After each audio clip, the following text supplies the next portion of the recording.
नमस्कार विद्यार्थी मित्रांनो, मी डॉक्टर सरोज कोकणे फ्रॉम कोल्हापूर। विद्यार्थी मित्रांनो, आज मी तुमच्यापुढे एक विषय घेऊन आलेली आहे की राज्यात सर्वात कमी फी असलेले हे सेमी गव्हर्नमेंट मेडिकल कॉलेजेस आहे आणि ते कोणतं आहे तर अटल बिहारी वाजपेयी मेडिकल कॉलेज म्हणून आपण तिथे ओळखलं जातो आणि त्याविषयी मी आज पूर्णपणे सविस्तर माहिती सांगणार आहे। त्या कॉलेजचा लास्ट इयरचा 2024 मध्ये कट ऑफ किती राहिलेला होता आणि त्या कॉलेजची फीस किती आहे।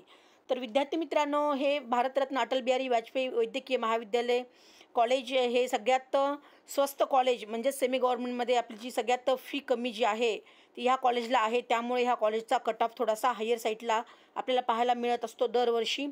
तर हे विद्यार्थी मित्रांनो, महाविद्यालयातील परिचय मी तुम्हाला थोडक्यात देते की भारतरत्न अटल बिहारी वाजपेयी मेडिकल कॉलेज पुणे हे महानगरपालिकेच्या अंतर्गत येणारं वैद्यकीय शिक्षण ट्रस्ट म्हणून ओळखलं जात आहे आणि हे महाविद्यालय 2022 मध्ये याची स्थापना झालेली आहे आणि महाविद्यालय महाराष्ट्र आरोग्य विज्ञान विद्यापीठ नाशिक यांच्याशी संलग्न आहे। तर ही थोडक्यात तुम्हाला माहिती सांगितली आहे आणि त्याचबरोबर कॅटेगरी वाईज सांगायचं झालं तर लास्ट इयरला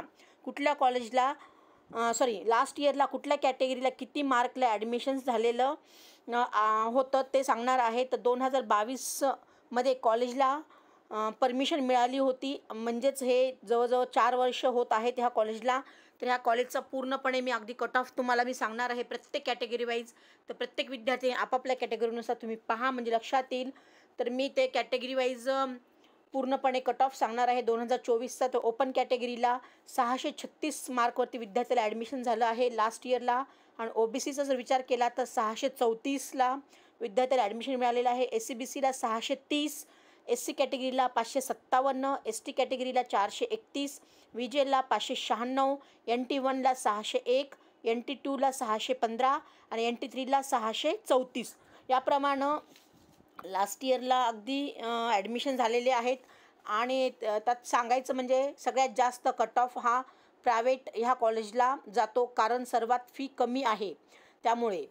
तर इथल्या कॉलेजसाठी जर पेशंटचा फ्लोचा जर विचार केला तर खूप चांगला आहे, त्यामुळे मुलांना अगदी प्रॅक्टिस करण्यासाठी खूप चांगला वाव मिळतो, वेगवेगळे पेशंट्स पाहायला मिळतात म्हणून ह्या कॉलेजला खूप डिमांड आहे। हे कॉलेजचं जे हॉस्पिटल आहे ते म्युन्सिपल कॉर्पोरेशनमध्ये येतं, त्यामुळे सर्व ट्रीटमेंट्स तिथे फ्री आहेत। तर हॉस्पिटल एवढ्या मोठ्या संख्येमध्ये आहे तर तिथला पेशंट फ्लो पण खूप मोठ्या संख्येने आपल्याला बघायला मिळतो। त्या कॉलेजला फी कमी आहे त्यामुळे इथे कट ऑफ वाढलेला पाहायला मिळतो।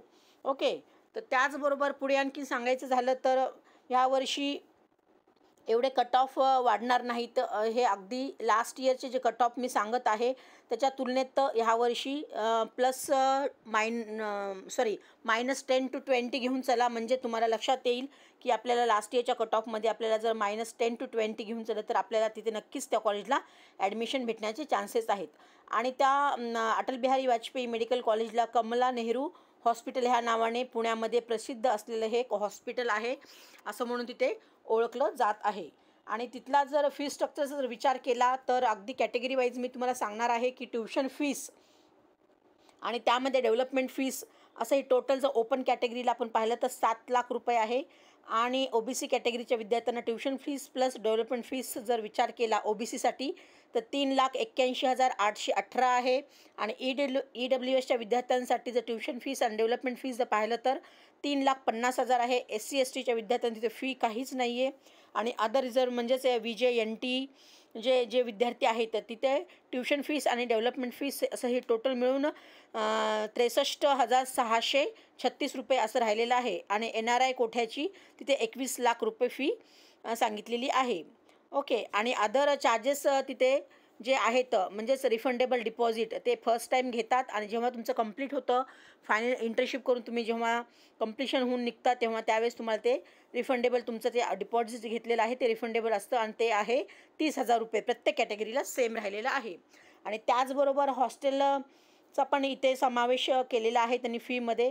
तिथे हॉस्टेल पण अवेलेबल आहे, अगदी लेडीज आणि जेंट्ससाठी वेगवेगळे हॉस्टेल तिथे अवेलेबल आहे। हॉस्टेल प्लस ट्रान्सपोर्टचा पण खर्च इथे त्यांनी 80,000 असा तिथे सांगितलेला आहे। आणि त्याचबरोबर पुढचं महत्त्वाचं जर सांगायचं झालं तर विद्यार्थ्यांना इथे जर हॉस्पिटलची बेडची जर संख्या तुम्ही पाहिली तर अगदी तिथे 400 बेडेडचं हॉस्पिटल, 400 संख्येनं इथं त्या हॉस्पिटलची बेडची संख्या आहे आणि त्याच्यामध्ये आणखीन increase the number of bedded होणार आहे असंही त्या नोटीसमध्ये सांगण्यात आलेलं आहे. आणि पेशंटचा फ्लो पण अगदी खूप छान आहे. तर डेलीची OPD 600 ते 700 अशी आहे आणि IPD अराउंड 250 ते 300 असं आहे. हे प्रत्येक दिवसाचं मी सांगत आहे. आणि त्याचबरोबर फॅसिलिटीचा जर विचार केला, तिथं फॅसिलिटी अवेलेबल कोणती आहेत हॉस्पिटलला, तर डेली OPD, IPD आहे, इमर्जन्सी आहे, कॅज्युअल्टी आहे, ब्लड बँक आहे, मेजर आणि मायनर ऑपरेशन थिएटर्स आहेत, इंटेन्सिव्ह केअर युनिट आहे, कार्डियाक सेंटर आहे, सेंट्रल क्लिनिकल लॅबोरेटरी आहे, डायग्नॉस्टिक आणि रेडिओलॉजिकल फॅसिलिटी आर अवेलेबल असंही त्यांनी पूर्णपणे तिथं दिलेलं आहे. आणि त्याचबरोबर पुढे आणखीन ह्या कॉलेजबद्दल सांगायचं झालं तर आणखीन इथे एक मी तुम्हाला सांगू इच्छिते की इथे MBBSच्या सीट्स ह्या 100 सीट्स म्हणून तिथे ओळखलं जातं. तर त्यातल्या 85 सीट्स ह्या स्टेट कोठामध्ये जातात आणि 15 सीट्स ह्या इन्स्टिट्यूटल कोठा विच इन्क्लुडिंग मॅनेजमेंट कोठा, त्यालाच आपण NRI कोठा असं म्हणतो. तर त्यासाठी तिथे अशा सीट्स ह्या डिस्ट्रीब्यूट केलेल्या जातात. आणि त्याचबरोबर आणखीन दुसरं असं सांगायचं झालं या कॉलेजबद्दल अधिक माहिती, तर इथं तुम्ही पाहू शकता, अगदी मी इथे स्क्रीनवरती काढलेलंच आहे, सांगत आहे की फॅसिलिटी अवेलेबल इन कॉलेज कॅम्पसमध्ये काय काय आहेत ते अगदी पूर्णपणे. तिथे सेंट्रल लॅबोरेटरी आहे, रीडिंग रूम आहे, इंटरनल फॅसिलिटी आहे, कॅम्पस लॅब कॉम्प्युटर लॅब आहे, आणखीन खूप लॅबोरेटरीज, डिपार्टमेंट ऑफ म्युझियम आहे, canteen facilities, separated boy girls common rooms अशा तिथं वेगवेगळ्या ठिकाणी ठेवलेल्या आहेत. अशा ह्या पूर्ण कॉलेज कॅम्पसमध्ये तिथे सगळ्या फॅसिलिटी अवेलेबल आहेत. तर विद्यार्थी मित्रांनो, अगदी मी तुम्हाला ह्या कॉलेजविषयी थोडक्यात पूर्णपणे सांगण्याचा प्रयत्न केलेला आहे. जर काही विद्यार्थ्यांना अगदी आमच्यामार्फतसुद्धा ॲडमिशन कुणाला विद्यार्थ्यांना करायचं असेल तर तुम्ही नक्कीच आम्हाशी कॉन्टॅक्ट करू शकता. मी माझा नंबर डिस्क्रिप्शन बॉक्समध्ये दिलेलाच आहे. त्याच्यावरती तुम्ही एनीटाईम कॉल मेसेज करून विचारू शकता. मी माझी व्हॉट्सअप लिंक पण दिलेली आहे. त्याही व्हॉट्सअप लिंकला तुम्ही अगदी जॉईन होऊ शकता आणि डेलीची नवीन अपडेट्स पाहू शकता. तर ओके मित्रांनो, ऑल दी बेस्ट. जय हिंद, जय महाराष्ट्र. थँक्यू.